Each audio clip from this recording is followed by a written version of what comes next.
Hello Virgo, and welcome to April. This reading is for you if you have a Virgo sun or if you have a Virgo in your rising sign, as your rising sign. If you are a Virgo sun, please also check out your rising sign. Both of these perspectives are going to give you a slightly different look at how these energies are showing up. And also, I recorded a very in-depth video for the collective for the month of April. So I went into a lot of the way that these transits are preparing us for this really significant shift that we're making regarding somatic leadership, body presence centered leadership. So tune into that video if anything that I'm sharing with you in this reading resonates with you. For these month ahead, for each of the signs readings, I'm actually covering 4 major areas. To begin with, we're talking about your 8th house, Virgo. Basically, for the last 2 weeks, there's been an emphasis on this theme around intimacy. And intimacy is you fully seeing yourself and you fully being seen. And I would say that the temperature just got turned up a little bit this weekend. Last week, Mercury touched in on some beautiful dreams, visions, awarenesses, epiphanies around what relationship could look like for you. And then immediately after, Mercury moved into Aries and turned the heat up on, okay, you have that dream, here's an example of that. Now it's time for you to communicate about that. Now it's time for you to actually have the experience of that. So I would imagine, Virgo, that you've got a lot of opportunity right now to be tempered through the fire of being seen, be tempered through the fire of understanding that fine line, that edge of chaos between the self and the other, essentially, is where's the delineation? Where do I end and you begin? And how am I being seen and observed when I stand on that line? So this is the energy that's highlighted as we open this reading. This fire is catalyzing, it is initiating and preparing a certain seed to become viable. There are some seeds in nature that must be activated by fire. And once they're activated by fire, they become viable and they can actually begin growing. So this week is, for you, activation through fire when it comes to this concept of intimacy. And intimacy has to do with you being intimate with your own truths. And you'll be communicating about your own truths with another in order for your actual truths to really be seen. So you'll be seeing and be seen through this conversation. So there's not a more potent time for you to explore this energy than right now.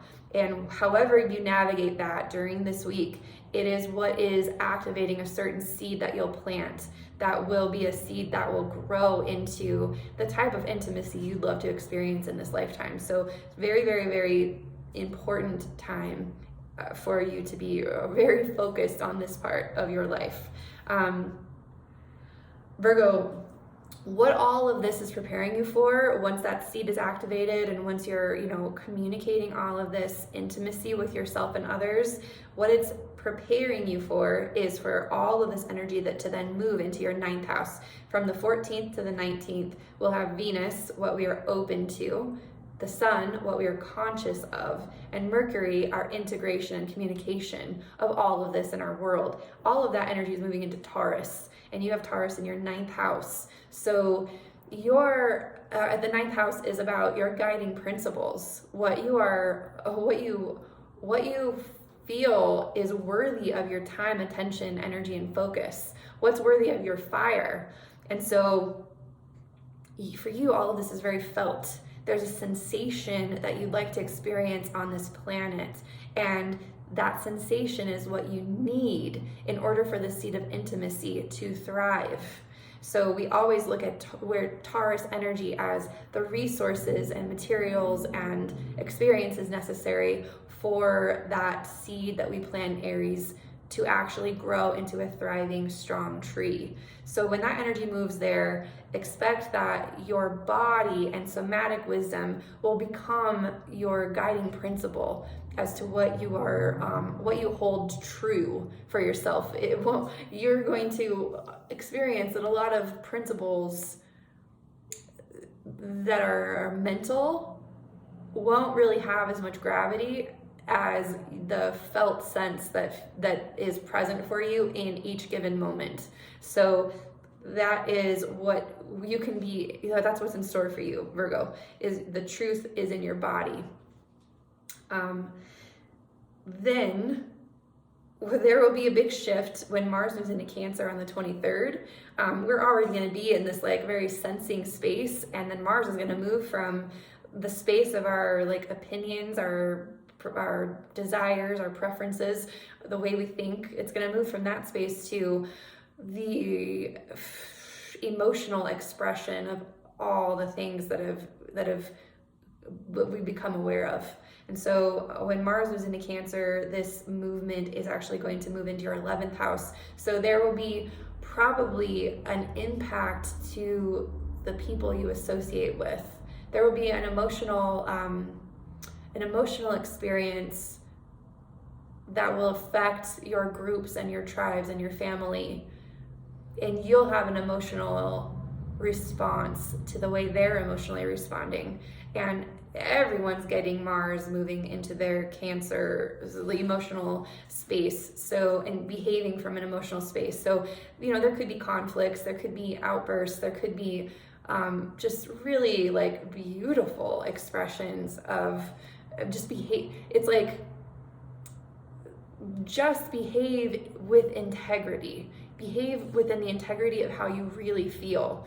And know that everyone else is navigating that territory. Not everyone's very comfortable behaving from the way they feel. So I'm making sure that we include the outer world here in your social circles, because you have this in your 11th house. And so a lot of your feelings, your emotional landscape really it is flavored by the emotions of the people in your environment. And so you probably, Virgo, are very like acutely aware of how behaviors, either your behaviors or other people's behaviors, affect the emotional landscape of any given situation. So just be mindful that around the 23rd, everyone's going to be acting from that impulse. And like I said, I watched that long video because all of this is preparing us for a different way of leadership. And however attached we are to more mental constructs of leadership, that's the degree that this will feel hard, basically. So if we do the work of feeling the somatic sensation, if we're prepared with the Venus and the Sun and Mercury moving through Taurus, then this will actually feel like a compliment. It'll feel like we're actually practicing what we feel. The last thing I want to talk about is the full moon in Scorpio. This for you is happening in your 3rd house. This is going to be, I'm calling this the somatic boundaries full moon.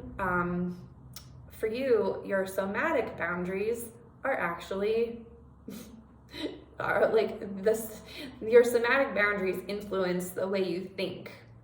So when you betray your somatic boundaries, or you feel your somatic boundaries have been crossed, which is like you act out of alignment with your integrity, or with the way you feel, then the quality of your ideas and thoughts actually shift, and they can be strengthened. This could be rewarding, or it could feel like the energy is drained out. So I believe that if we actually work this energy in the order that I just described, we'll be prepared perfectly. I believe the universe is always preparing us perfectly for this development that human consciousness is going through. And so just trust your body, Virgo. Trust the way you feel. Trust yourself and show up as yourself in, wow, a bunch of cards just fell on the ground, but this is the one that I'm pulling for you. Ooh, The card I pulled for you is Aletheia. Aletheia. There's probably another way of saying this that is different than how I just said it. However, this is a really powerful card for you, Virgo. I'm going to get the book and read it for you. This is your experience with truth, and I was just talking about, like, the truth is simple. You can feel it. It's visceral. This isn't something you need to negotiate in your mind.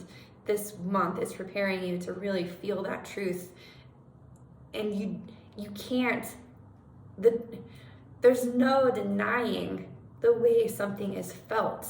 It is like, it's such a natural expression of truth. And so that's all that's being asked of you this month, Virgo. Okay. So Aletheia, truth. Our soul recognizes the truth. When someone speaks it, a cool wave of relief washes over the room, and all the facts and figures in the world fall by the wayside. Such is the power of Aletheia. It has an undeniable resonance that goes beyond the rational. We can also recognize Aletheia by its contagiousness. When we hear someone speak the truth, we see the truth within ourselves and are more likely to tell our own story. The Aletheia card requires us to step toward an act of truth. This might look like a conversation, a gesture, a poetic act, or a ritual that honors the unveiling of what's been concealed. Reclaiming your own truth is a way to reclaim your vital energy, health, and sense of belonging in the world. Truth has its own wings. Set it free. Picasso said, "We all know that art is not truth. Art is a lie that makes us realize truth, at least the truth that is given us to understand." It is said that the resonance of our voice changes when we speak a falsity. In this light, practice seeing truth as a vibration. Perfect card for you, Virgo. That's perfect. I couldn't have said it better myself. All right, I have a couple of announcements. I am going to be offering a somatic exploration of astrology starting April 20th or so. So be on the lookout for a formal announcement of this. In this class, we are learning to let our life be an oracle and a map and a guide to the archetypes that we talk about in astrology. It is a felt sense approach rather than a mental philosophical approach. There are lots and lots of ways of learning something like astrology. However, in my experience,